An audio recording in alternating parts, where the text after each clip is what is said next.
Surprise, motherfucker. What's up? This is your friendly neighborhood Venger Satanis, and got some stuff to get into. All right. So, just going to show you what I've been working on. This is a new dungeon area.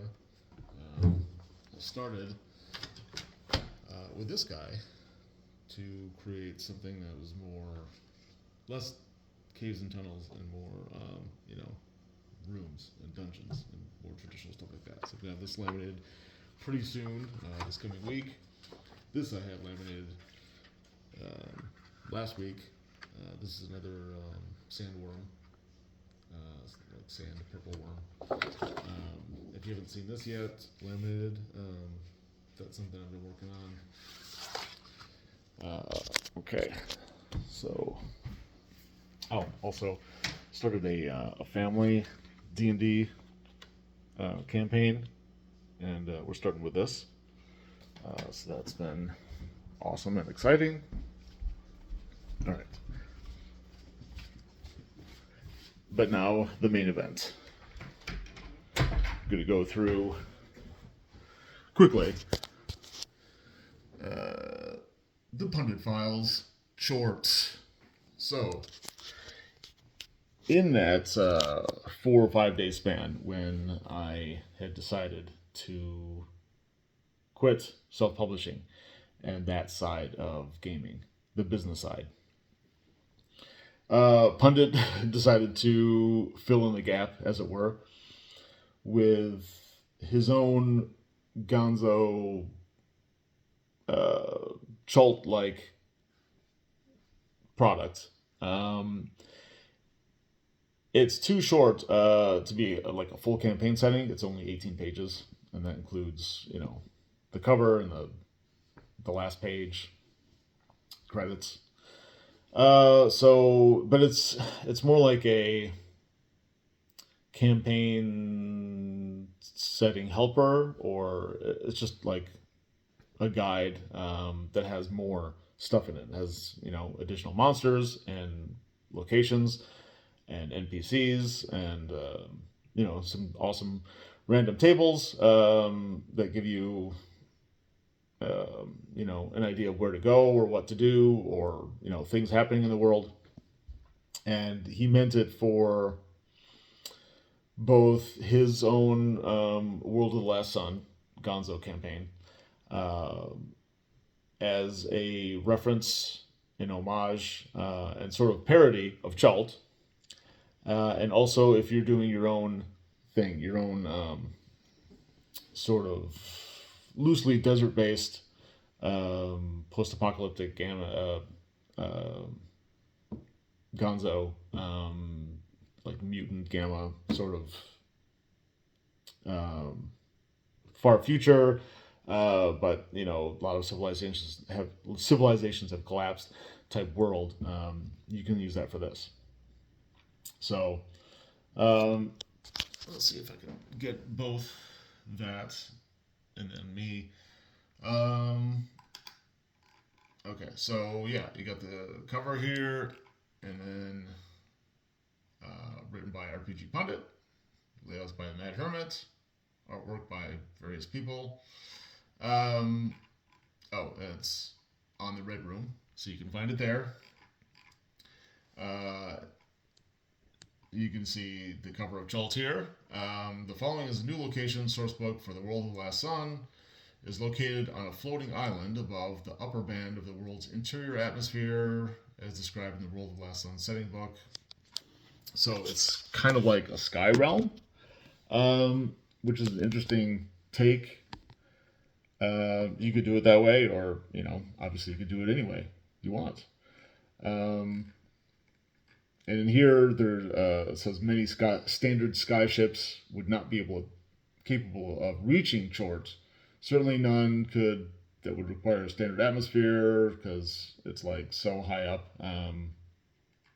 But you can get up there with, tricked out sky ships. And then we get to locations. There's like Captain Fraker's Last Chance Saloon in the center of the island, or the Sky Realm. And then clients, it looks like there's a D100 table with 50 entries because it's like 1 to 2 is a notorious sky pirate, level 1d6 plus 4, fighter or thief and his crew, 3d6 goons who are hiding out on short because there's too big a price on their head, and then 3 to 4 is like another entry, and then 5 to 6 is another entry. So, that's a good way of doing it if you've got pretty much 50 results. So yeah, there's that, and then there's another location. This one is cool just because of all the apostrophes, and that's another reason why it feels a little bit like a parody of a parody, because Chult itself is kind of a parody of campaign settings. It's definitely a kitchen sink. While it can hold pretty much anything, it's not meant for everything. I'm pretty choosy about what I put in and what I leave out. Just because you can add pickles and, I don't know, chocolate covered raspberries and kale to your smoothie doesn't mean you should. You should be pretty discerning, in my opinion, about what you include. But yeah, Chult itself is kind of a parody. And so it's kind of interesting and fun to see a parody of a parody. And then maybe someone down the line will make, a parody of the parody of the parody. Who knows? Maybe I'll do that one day. So anyway, there's a location called Banana right here. Location central between the Purple City and Lake of Blood. The most prosperous city in short. It is primitive but mighty in arms and magic, ruled by the Dragon King Bort, a huge creature with scales the color of tarnished copper. Yada yada yada. Worshipped by demons. That kind of, to me, brings in a little bit more Dark Sun, which definitely was an influence on Chult, just like a dozen other things. Everything from Dune and Star Wars' Tatooine to I don't know, heavy metal and just I don't know, just so many other so many other things. I mean, Dune is a big one though.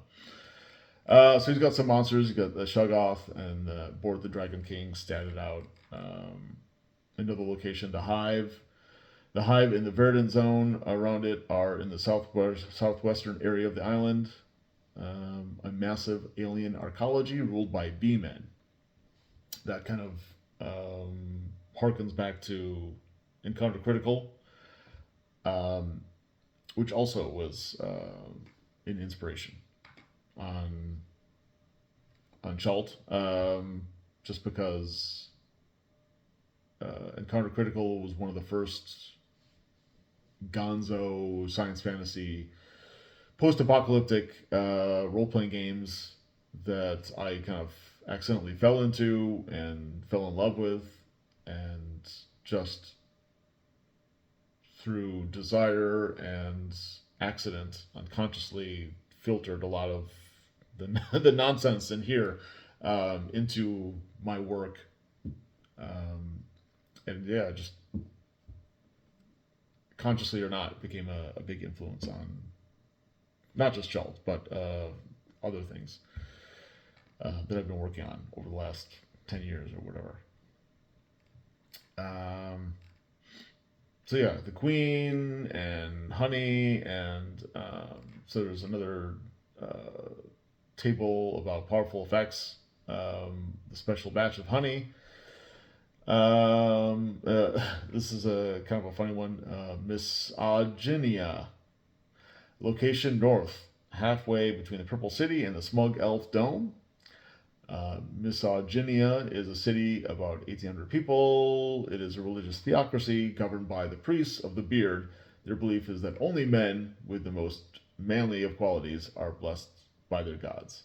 I feel like this is a little bit like what the Red Room was trying to do with their role-playing game Men that got censored, and eventually got them booted off of drive-through, which is very sad and kind of ridiculous, because it was a joke. It was a fun joke RPG that you can have fun with, and it poked a lot of sacred cows that the global liberal establishment obviously rejects and clutches their pearls over. And it got them canceled by the biggest RPG online retailer in the world, which obviously hurt their business. And it was just kind of bad all around. Maybe that could be reversed. I don't know. If one bookshelf ever gets sold, maybe Elon Musk could buy it. Perhaps with a different agenda, turn things around. I don't know. But so that's that was funny. That's a play on Gillette, which is the matriarchy, the ultra feminist society in Chult. Then there's the Knights of Pythia. I don't know if in the Pythian Knights, I don't know if that's how it's supposed to be pronounced. I don't know if it's a play on Monty Python, in which case maybe it should be Pythian Knights. I'm not sure. I've never heard it spoken. Maybe this is I think this is a faction in Pundit's World of the Last Sun, but I can't be sure because I haven't dived deep enough into that, and it's been a while since I've watched a video where Pundit detailed elements of his campaign. Long ago, there's a base, and then he puts, which is something I like and something I do myself, he sort of seeds background information on a certain location or faction or magic item or whatever. He seeds that description with little bits and pieces of the world and the lore and just the history of the campaign setting and what's going on and who's in charge and like this little thing over here. As an example, so long ago, this was the rear outpost of the Pythian Knights during the war with the Dark Ones.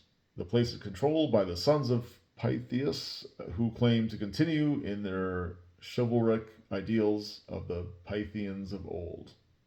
However, none of them are elves, blah, blah, blah, wasteland mutants. So you get a sense there. The Purple City, so this is also a take on Kradumek, which is the Purple City, named after the purple alien demon worm that has a lot of psychic powers and rules that city. The Purple City in here, so called because its buildings are made of purple bricks, is a fairly advanced settlement, though not as technologically developed as the Smug Elves or the Pythian base one. Even so, it still has elements of technology equivalent to 20th, 21st century Earth, I assume. It is also the cleanest and most pleasant looking place in all of Chort. He has, and then there's a population of about 1,500 people. That's something that never actually occurred to me, but is a good idea to put like a population number on a location. I generally don't do that, just like I don't describe exactly how big or small places or sometimes things are, just because I want people to use their imagination. And I think that sometimes it's better for immersion and otherwise to be specific, really specific about the qualities or the aspects or the dimensions of a certain thing. And sometimes it's better to be vague. It's kind of a personal preference because I think there's pros and cons in each column. I go vague. Obviously, Pundit being sort of the opposite side of the coin as me would be very specific. Just a fun little difference. I like what he did with the Purple City. I was reading this earlier. There's something called The Link, and that is like a psychic bond that everybody has. It actually produces kind of a good civilization or a good society and culture in that purple city because everybody's kind of psychically linked up to each other. Um, but of course, there are some bad things. If you're not part of the link, you're on the outside, and then you're considered an adversary. So this is definitely something that I would use in my chult, and maybe I will. The Smug Elf Dome, that gets a few paragraphs, so that's fun. Smug Elf Experimentation. So there's a 1d20 random table for Smug Elf Mad Science. It's like super science. I'm sure that's pretty gonzo. A little bit on the Wasteland, special mutations. Now this is something that I want to mention and criticize Pundit for. Um, Not only because in and of itself, I feel like this D20 table is woefully underpopulated, under resulted. But this is something that Pundit criticizes me for. Is if I have, I don't know, a D4, usually not a D4, but like a D6, a D8, a D12, sometimes a D20 table on something that he feels like could have been expanded to, I don't know, 30, 50, 100 results. He doesn't shy away from calling me out on that this table should be expanded or whatever. So yeah, special mutations. If you're playing in a campaign setting where getting a mutation and being irradiated or exposed to toxic gamma, whatever, you'd expect there be to more than just 20 special mutations things. I'll just do one at random. 11. Let's see. Character transforms into a hemovore, only able to live off drinking blood. I don't know what a hemovore is. Something apparently it's a blood drinking thing. Fun that it's there. Maybe it's there to supplement like additional mutation random tables. I don't know, but that could have used at least 50, probably 100, 30 at minimum. 20 is just seems like too few. Other locations, the Lake of Blood, the Rock of Eternity, which I thought was kind of cool. There's a Temporal Shift. It's a D100 table, however, each entry is there's 10 per entry. So 1 to 10, it's 1d24 hours in the past.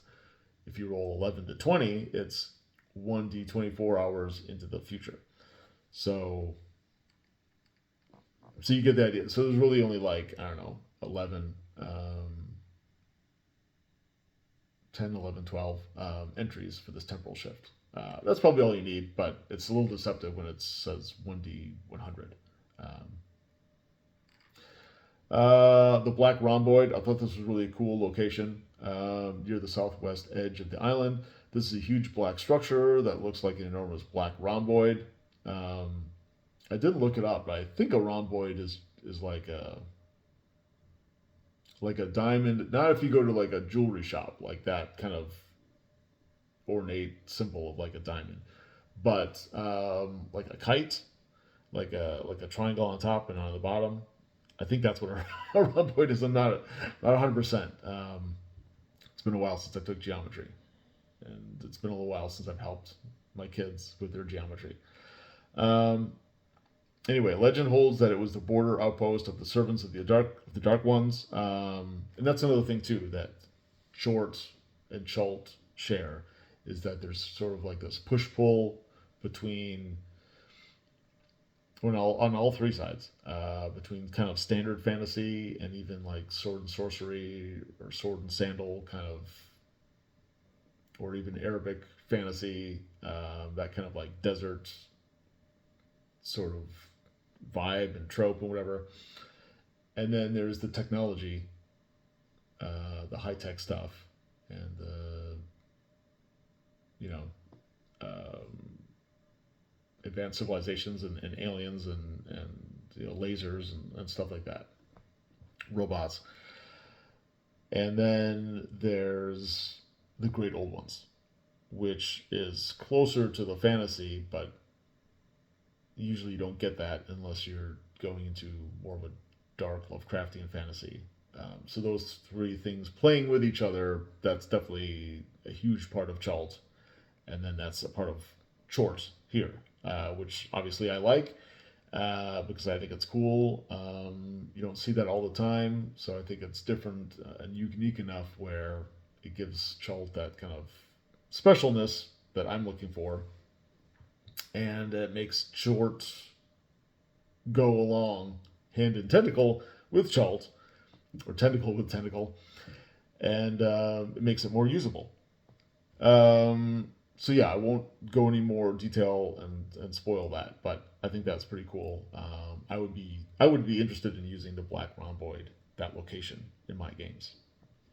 Bunker of the Ancients, Creatures of the Wasteland. This is kind of funny. Just show you here. Where is it? Oh yeah. Auga. That was funny. Name for a creature. It's a giant, hideous, unintelligible blob creature that is found in some parts of the wasteland.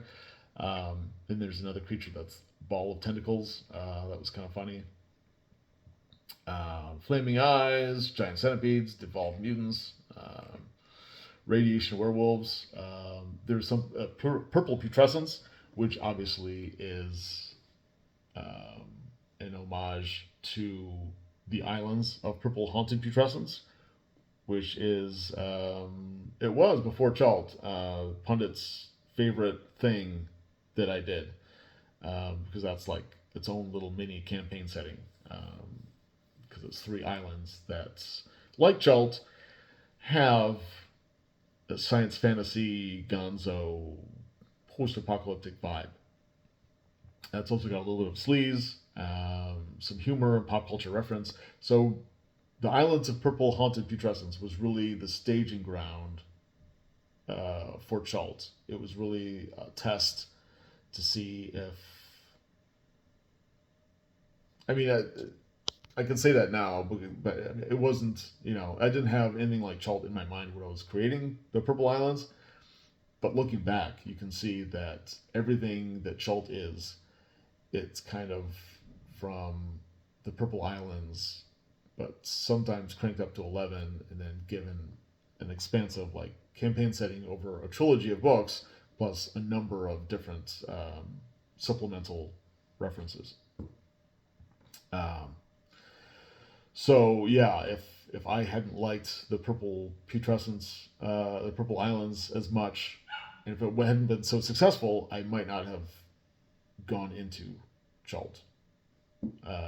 So that's kind of cool that he brings it back to that. It's a sinister purple-colored mist entity that can range in size from roughly 30 to 120 feet in radius, causes decay in anyone who is enveloped in its gases. So yeah, it's not really the same, but the idea is there. So that's kind of cool. Random wasteland creature encounter. So there's a D30 table for that. And then it kind of ends. Ends a little bit quicker than I would have liked, just because I enjoyed it and I was having fun.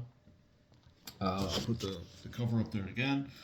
I will put a link also in the description below of this video, because I think it's recommendable. I recommend it.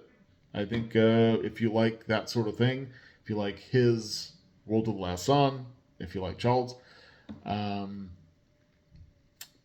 supporting Pundit is a worthy cause, because he's an awesome independent content creator, and we need more of those, and we need to support more of those people.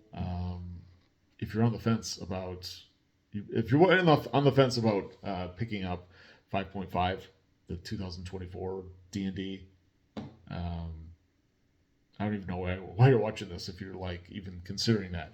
But if it's a choice between that and picking up this and maybe a couple other products by independent content creators like Pundit, myself, and so many people out there that I can't even name them,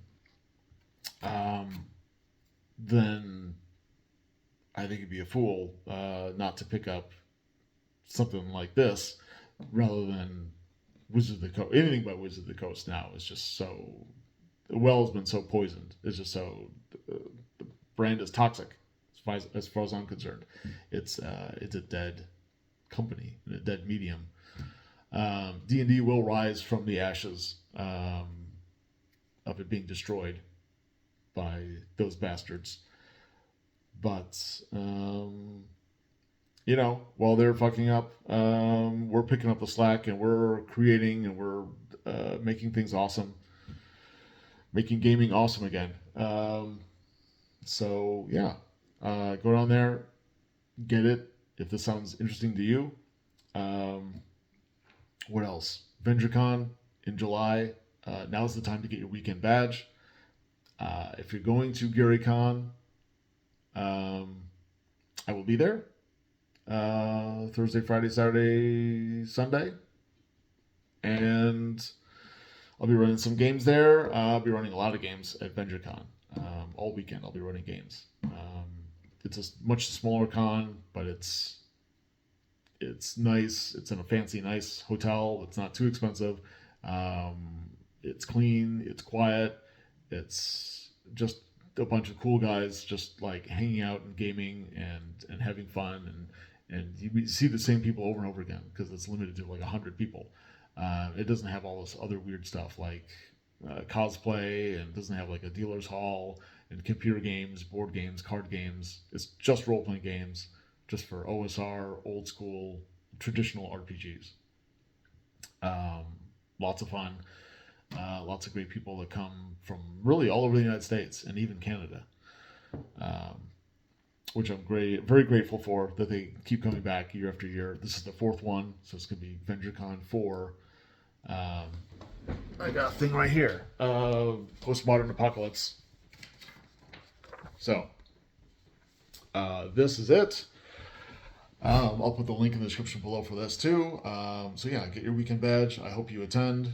If you're anywhere in the Wisconsin area, anywhere in the tri-state area, I think you'd be also a fool to miss it if you're free on that weekend in July. It's Friday, July 18th, Saturday, July 19th, and Sunday, July 20th. Definitely go to that because it's going to be legendary. That's it. So, thanks for watching, and just stay tuned.